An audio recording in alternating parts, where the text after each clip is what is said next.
Right then, people, we're nearly done here. In fact, I think we are done. It's been in the oven just over half an hour now, and I'm going to pull it out,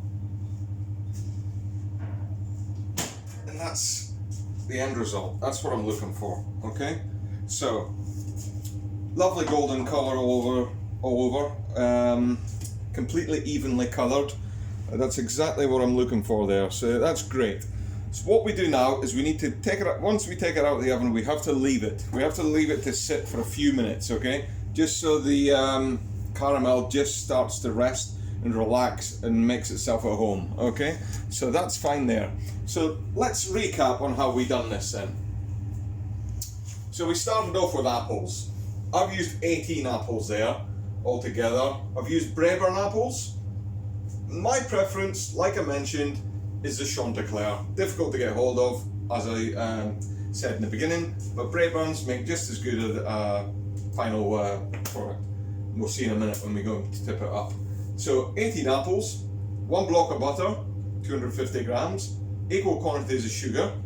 So we spread that out on the bottom of the pan, sugar on top, and then we layer the apple halves on top that have been peeled and cored, just as we arranged it all the way around and in the middle. Then we put it on the low heat.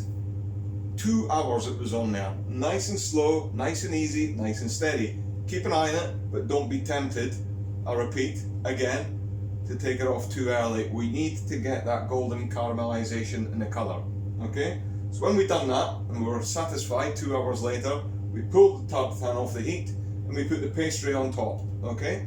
So the pastry, we rimmed all around it, folded it all in, and we put it in the oven. About 200, just under 200, gas mark 6, 7, for just over half an hour, okay? And that's what we ended up with. So now's the time and the moment of reckoning. Okay, give it a little shake, just make sure it's not sticking. I've got a plate here that's oversized, it's bigger than the actual tart itself, so I'm going to put it on upside down. Now this is a tricky part, okay? You've got to be really careful here because it's very, very hot. So I've got a cloth here that I'm just folding in half again. So you want to fold that over the top of the plate like that, and I'll move it to the table.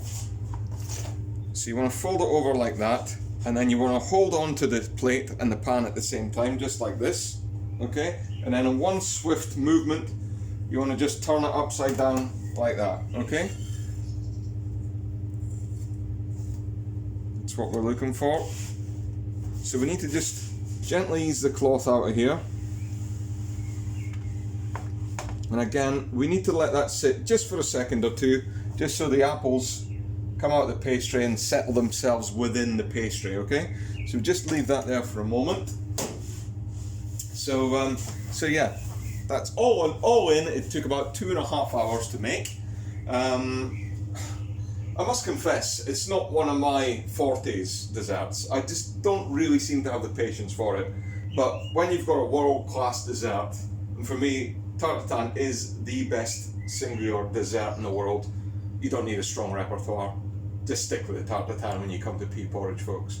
Right, okay, so here we go. So the moment of truth.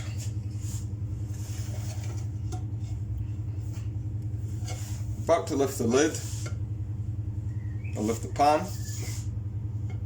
Hopefully, it's as good as I imagine it to be. Wow. Perfect. Absolutely perfect. So we would just generally just give it a clean around the edge here. You kind of need a wet towel. We're not going to worry about that just now. We're not serving this in the restaurant. If we did serve it in the restaurant, we would clean it up and make it all look pretty. What would I suggest to serve with this? Well, firstly, you shouldn't immediately eat it. Best served at room temperature, so I would leave it at least an hour before you're ready to start going, okay? And what I would serve with it is perhaps a little bit of vanilla ice cream, perhaps maybe even a bit of creme fraiche, but always with a glass of Calvados. A large glass of Calvados will work an absolute treat with tart tatin. It's a classic dessert. I've been making it for years and years and years. I never tire of making it. Have a go yourself.